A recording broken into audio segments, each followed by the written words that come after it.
Hola niños, ¿cómo están? Nos encontramos nuevamente acá y hoy día comenzamos a ver una nueva unidad que tiene relación con el periodo colonial en América, ¿ok?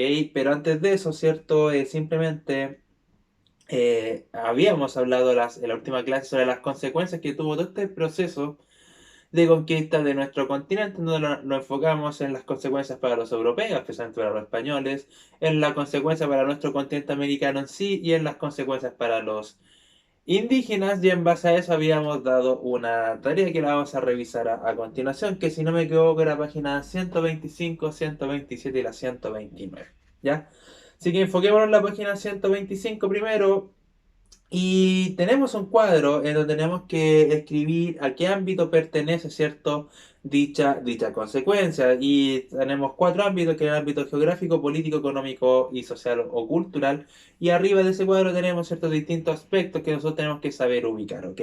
Si nos enfocamos en el ámbito geográfico, simplemente es en la número uno y la número 3. ¿Ok? Ya que se incorporó un mundo con nuevo, conocemos a los europeos, que en este caso son el nuevo continente americano, y cierto, se crearon los primeros imperios coloniales acá en América. Así que tenemos un ámbito geográfico. ¿Qué pasa en el ámbito político? Y ojo que aquí también podemos poner la 3 y la 5, ya que también, ¿cierto? Este imperio colonial influye en el ámbito político porque se tiene que administrar de alguna forma. Y número 5 porque comienza a existir una competencia entre los distintos reinos o los distintos estados europeos. En el ámbito económico solamente ponemos la número 2, ya que plantea la idea de un aumento de la actividad comercial, y eso claramente es económico. Y social o cultural número 4, ya que habla, ¿cierto?, que cambia la dieta alimentaria de los europeos. La pregunta 2 dice, ¿cuáles de los productos que se muestran en la página anterior conoces o has utilizado son comunes o escasos? Bueno, esto depende de cada uno, ¿cierto? Pero yo creo que todos conocemos lo que son especialmente los porotos, el tomate, el choclo, la palta, la papa, que son como los más cotidianos, ¿cierto? No sé si alguno de ustedes comerá ají o el cacao, el chocolate también muy importante. Ahora de lo que nos trajeron los europeos, el arroz, todos comemos arroz, el cerdo, la uva, todos nos vestimos con ropa de seda, por ende. ¿Son comunes? Claro que sí, o sea, en gran parte de estos son comunes o incluso puede ser escaso para usted, por eso le digo, depende de la apreciación de cada uno. B dice, ¿podemos decir que hoy existe en América una unión entre los alimentos de origen americano y los que trajeron los españoles? Sí, ya existen muchas comidas que son mezclas de distintos alimentos. Por ejemplo, ya yo voy a inventar un plato y supongamos que quiero comer arroz, pero al arroz le quiero echar choclo, ¿cierto? Y ahí tenemos ya una mezcla de dos alimentos, uno que trajeron los españoles y otro que estaba en América. Y ese arroz con choclo me lo quiero comer con papas fritas, ¿ya? Le quiero agregar papas fritas también a esa comida, qué rico, una fruta americano. Y por último, ¿cierto? A esa misma comida le voy a agregar carne de cerdo. O sea, voy a quedar hecho un cerdito, ¿cierto? Pero eh, ahí tenemos, ¿cierto? Una mezcla de comidas, ¿ok? Y por último dice, en la 3 realiza las actividades, primero tenían que buscar algún plato típico chileno que comamos a menudo o que conozcamos, ya no sé, se me ocurre la cazuela o el charquicán. ¿Por qué son típicos estos comidas, perdón? Simplemente porque es un alimento que se sirve especialmente en nuestro país, en ningún otro país, o es muy difícil encontrar ese alimento en otro país, ¿ya? Por eso significa que es típico, ¿ok? Ahora después tienen que averiguar sobre la receta de cada uno de ellos. Bueno, si nos enfocamos en la cazuela es agua, aceite, sal, papa, carne, ya puede ser carne de pollo, de vacuno, ¿cierto? Se le agrega zapallo, se le agrega arroz. Como había dicho, no soy un gran cocinero, pero algunos le agregan fideos, otros le agregan otras verduras como son zanahorias, porotos verdes y cosas por el estilo. Ya con el tema del charquicán muy parecido, se le agrega papa, se le agrega zapallo, se le agrega carne, ¿cierto? Choclo también he visto que le agregan cosas por el estilo. Entonces se entiende más o menos cómo ahí existe una mezcla de alimentos, ya sea traído por los europeos y cómo esto se mezcla con comidas americanas, ¿ok? Por último, dice, tienen que investigar si algún producto traído por los españoles. Ya, por ejemplo, el arroz los españoles lo obtuvieron gracias a los asiáticos, ya. Entonces ahí ellos sacaron todo esto. El té los españoles lo trajeron gracias a los ingleses son pero especialistas en lo que es el té. Y la seda también gracias a los chinos, ¿ok? En ese tiempo existía intercambio comercial entre Europa y Asia, especialmente China, y por eso se obtenían estos productos como era la seda y el arroz. Bueno, y el té, como ya dije, es como de Inglaterra, ¿ok? Eso entonces, con eso, y de la página 127 ya hablamos un poco sobre el mestizaje. Había una fuente, dice, ¿cómo podría ser caracterizada la cultura latinoamericana? Simplemente es una cultura mestiza, ya que tiene aspectos culturales, tanto europeos como americanos, ya incluso aspectos físicos. Después se escribe dos ejemplos del mestizaje que se pueden apreciar en la actualidad. Ya primero, ¿cierto? Lo vamos a enfocar en los rasgos físicos. Ya tenemos rasgos que son muy bien marcados de indígenas o de europeos. Y el otro aspecto puede ser el idioma. Ya nosotros, como les comentaba el otro día, hablamos un idioma que es el español, tenemos los europeos, pero ocupamos palabras indígenas. Yo le daba ejemplos de muchas palabras mapudungún que nosotros ocupábamos, ¿sí? La religión también es una religión traída por los españoles, pero le agregamos también rasgos culturales indígenas. Ya la comida, ya hemos estado hablando de eso también. Por ende, ahí tenemos ejemplos de mestizaje, ¿ok? En los dos tenían que escribir las consecuencias positivas o negativas y para los españoles y para los indígenas. Bueno, para los españoles, consecuencias positivas, lo hemos hablado, ¿cierto? Se fortaleció su imperio, se hicieron cada vez más ricos, ampliaron su territorio, aumentaron su dieta alimenticia. Para los indígenas es complicado obtener una consecuencia positiva porque hablamos que prácticamente le cambiaron todo su tipo, su calidad de vida, por ende fue totalmente negativo, pero ya si nos ponemos como muy rebuscados, podemos decir que los indígenas también tuvieron acceso a estas nuevas comidas que trajeron los europeos, ¿ok? Podemos encontrar algo positivo para los indígenas. Después hay que buscar algo negativo y para los españoles dijimos que cada prácticamente todo era positivo, por ende cuesta mucho encontrar un aspecto negativo para los españoles, pero lo mismo, si nos ponemos muy pero muy rebuscados en este tema, podríamos decir que para los españoles igual fue muy difícil venir a instalarse, a vivir acá en un territorio totalmente desconocido, ¿ok? Podemos buscar algo negativo. Y para los indígenas ya está más claro que todo fue negativo, prácticamente todo, porque les cambiaron toda su calidad de vida, todo su tipo de vida, su idioma, sus creencias, sus ritos, sus ceremonias, no sé, sus conductas sociales, etcétera, etcétera. ¿Ok? Después dice el B, ¿por qué se puede afirmar que se formó una nueva sociedad americana tras la colonia? Simplemente porque surgió una sociedad mestiza, insisto con eso, con rasgos españoles y con rasgos americanos o con rasgos indígenas. Es imposible entender la cultura americana hoy en día sin el mestizaje, ¿ok? Y ahorita tenemos la página 129, tenemos que responder lo siguiente. ¿Cuál fue la causa más importante de la disminución de la población indígena? Generalmente los malos tratos, ¿cierto? Y las enfermedades que trajeron los, los españoles, ¿ok? Ahora, ¿por qué los pueblos originarios tuvieron menos ganas de vivir? Ya acá en la fuente habla, ¿cierto?, de que muchos indígenas sobrevivientes no tenían ganas de vivir y cometían muchos suicidios. Por lo mismo que les hemos estado conversando, que les cambiaron todo su tipo de vida, todo lo que habían creído durante una vida, se los cambiaron de un día para otro. O sea, para ella la vida ya no tenía prácticamente ningún sentido. Y después tenían que hacer una investigación, ¿cierto? De manera muy básica, ya no, las que me han llegado bien, la idea no es complicarse la vida tampoco con eso. Así que eso, para no alargar tanto el video, chicos, nos vamos directamente a lo que es la temática de hoy. Y esto lo encontramos a partir de la página 148, dando inicio hacia la unidad 3, que es el periodo colonial en América y en Chile. Ya, primero tenemos que entender qué es el periodo colonial. Y el periodo colonial se entiende como aquel periodo en donde la conquista de América ya estaba totalmente asegurada. Es decir, no existía ninguna amenaza para los españoles de que le quitaran su territorio. Por ende, los españoles comienzan a vivir en paz y comienzan, ¿cierto?, a administrar el territorio. Ese es el periodo de la colonia. El periodo colonial en América es distinto, ¿cierto?, de acuerdo al país. Y Chile tuvo sus propias características coloniales, que las vamos a ver más adelante, a diferencia del resto de los países. Y también, ¿cierto?, aquí pues, vemos una imagen muy interesante sobre algunas características de este periodo. ¿Ok? Primero vemos un tipo de construcciones que era muy importante. Podemos ver en la 148, vemos una catedral, ¿cierto? Muy importante. Recuerden que los españoles trajeron la religión católica. El palacio del gobernador, que era como la clase del alcalde. El edificio de la Real Audiencia, que era prácticamente como en donde se generaba la justicia en este periodo, y el cabildo, donde se tomaban decisiones importantes en base a la política. Ya, pero más que las construcciones, me interesa mucho que veamos un poco las actividades que habían acá. Ya ahí tenemos un lechero, ya Vamos a ir comparando si es que se mantiene en alguna zona. Primero el lechero, hasta el día de hoy se mantiene, pero de manera ya muy reducida, ya que hoy prácticamente casi nadie compra esta leche ordeñada directamente de la vaca, sino generalmente se compran la leche después de un proceso industrial en los supermercados, ¿ok? Tenemos un heladero que vendía sus propios helados, hasta el día de hoy existen también personas que venden helados. Tenemos el aguatero que vendía agua limpia, y ojo con eso, que hoy en día también se vende, pero muy poco, ya que hoy en día existe todo este proceso de agua potable en nuestras casas, donde sí existe agua limpia. Y aquí vemos la gran diferencia, que en ese tiempo no había agua limpia y hoy en día sí.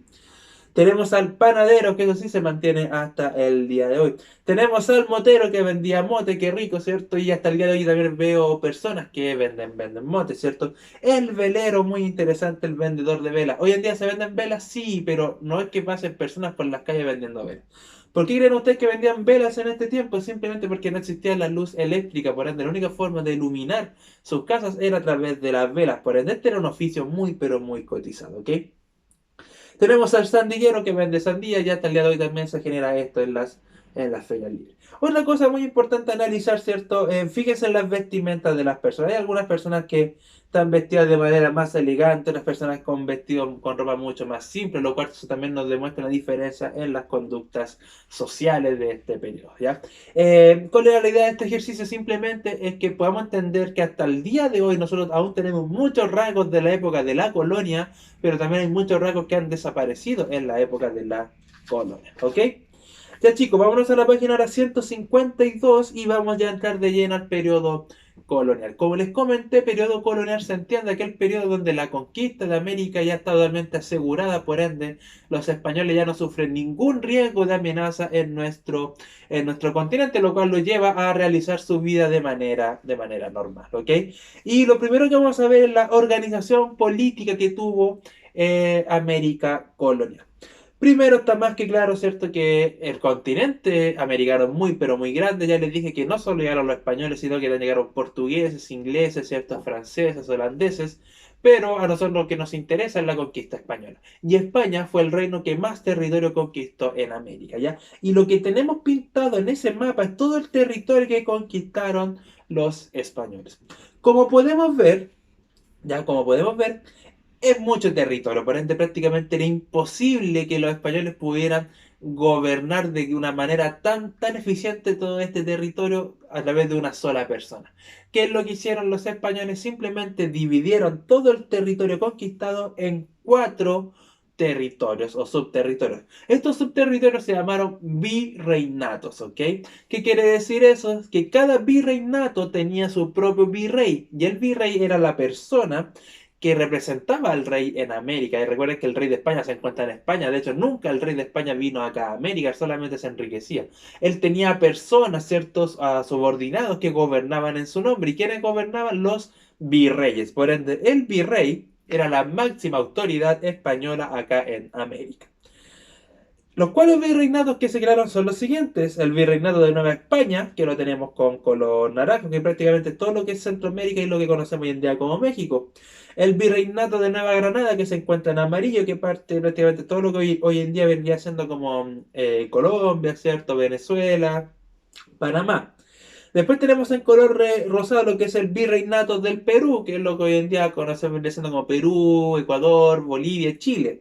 Y por último tenemos lo que es en verde el virreinato del Río de la Plata, que es prácticamente lo que hoy en día viene siendo Argentina y Uruguay, ¿ok?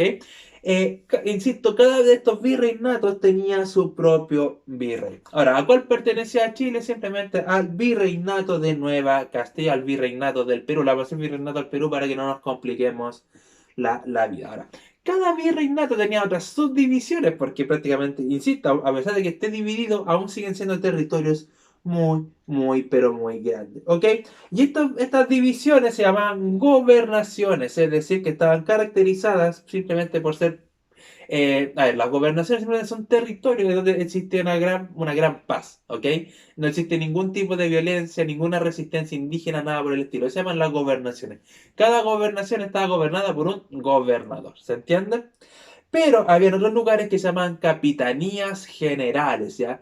¿Cuáles son las capitanías generales? Estos territorios en donde sí existe alguna amenaza de algún grupo indígena, por ende ahí no podía gobernar un gobernador, sino que tenía que gobernar un capitán general, por eso el nombre. ¿Y quién era un capitán general? Generalmente un soldado. En este caso, Chile sí fue una capitanía general. ¿Por qué? Porque recuerden que en Chile estaban los mapuches, recuerden que los españoles nunca pudieron dominar a los mapuches. Por ende, sí, el territorio chileno sí era un territorio, ¿cierto?, de peligro para los españoles, por eso tuvo el estatus de capitanía general, ¿ok? Para que hagamos el ejercicio, para que vayamos entendiendo todo esto, veámoslo como en el caso de Chile. Chile es un país muy, pero muy grande, ¿cierto? Por ende es prácticamente difícil poder gobernarlo todo. ¿Qué es lo que hizo Chile? Lo dividió en regiones. Chile lo gobernó en 16 regiones. Imaginemos que son virreinatos, por ende Chile lo dividió en virreinatos, ¿ok? Cada virreinato, les dije que era gobernado por un virrey. Acá en Chile, cada región tiene una máxima autoridad y la máxima autoridad de la región en Chile se llama intendente, ¿ok? Ahora, cada región tiene distintas ciudades dentro de él y cada ciudad son gobernadas por un alcalde, ¿cierto? Como tomar el ejemplo de Molina, de Curicó, que pertenece a la región del Maule. En este caso, cada virreinato estaba dividido en distintas gobernaciones o en capitanías generales. ¿Se entiende? Más o menos así era la división territorial que generaron los españoles, ¿ok? Ahora, para eso, para poder gobernar este territorio, los españoles tuvieron que crear distintas sedes administrativas, ¿ok? O distintos organismos para poder administrar. Y los españoles crearon organismos que se encontraban en España y otros que se encontraban en América, tal cual lo vemos en el esquema de la página 153, ¿ya? Vamos a partir con los organismos que se encontraban en España, y ahí habían dos. Estaba el Consejo de Indias y estaba la Casa de Contratación. Obviamente estaba el rey, ¿cierto? Que era la máxima autoridad, ¿ok? Ya, ¿de qué se cargaba el Consejo de Indias? El Consejo de Indias simplemente tomaba todas las decisiones políticas para instaurar acá en América, ¿ok? Como por ejemplo, elegían a qué autoridades enviar a América, elegían quién podía ser un gobernador, quién podía ser un virrey, quién podía ser un capitán general, etcétera, ¿ya? Todas las decisiones políticas las tomaba el Consejo de Indias. ¿Qué es lo que hacía la casa de contratación? Y la casa de contratación solamente se dedicaba a los asuntos económicos, a los asuntos financieros. Y todas las leyes económicas las tomaba la casa de contratación, como por ejemplo, qué productos vender, qué precio vender cada producto, qué cosas traer de América, cosas por el estilo, ¿ok? Ahora, insisto, estas dos organizaciones, ¿cierto? Estas dos administraciones se encontraban en España. Veamos cuáles estaban en América. Y ya les dije que la máxima autoridad en América eran los virreyes, ¿ok? Los virreyes representaban al rey acá en nuestro continente y existían 4 virreyes, cada uno gobernaba un virreinato, ¿ok? Y acá en cada virreinado existían lo que eran las reales audiencias. Y la real audiencia simplemente era como los tribunales de justicia, ¿ok? ¿Quiénes generaban esta ley? Los gobernadores o los virreyes, dependiendo del lugar donde se haya generado. Y por último tenemos los cabildos, y los cabildos simplemente eran lugares donde se juntaban ciudadanos a tomar decisiones importantes para el lugar, para la ciudad, ¿cierto? O para el pueblo, como por ejemplo, qué cosa construir, construir un puente, perdón, qué edificios construir, cosas por el estilo. ¿Se entiende? Si se dan cuenta, podemos ver cómo entonces se divide esta administración colonial, sea con administraciones que estaban en América y otras que estaban en España. ¿Ya? Es un poco complejo, pero ¿qué es lo que y quiero que quede claro? Simplemente es que gobernar un territorio tan grande era muy, pero muy difícil, por eso tuvieron que organizarse de gran manera para poder hacerlo. Y en este caso los españoles, el territorio conquistado en América lo dividieron en virreinatos, ¿cierto? Cada virreinato tenía sus propias ciudades o sus propias gobernaciones, sus propias capitanías generales, y las instituciones que gobernaron, ¿cierto? Se dividían en algunas que estaban en España y otras en América, ¿ok? Cada uno con sus características. Así que eso, chicos, cualquier duda que tengan me la escriben o lo volvemos a explicar ya de manera más personalizada en la sesión de los días viernes, ¿ok? Eh, ¿Cuál va a ser la actividad de hoy? Simplemente hacer la actividad de la página 153. Así que eso, niños, que se encuentren muy bien, cuídense mucho, saludos a todos. Chao, chao, chao, chao.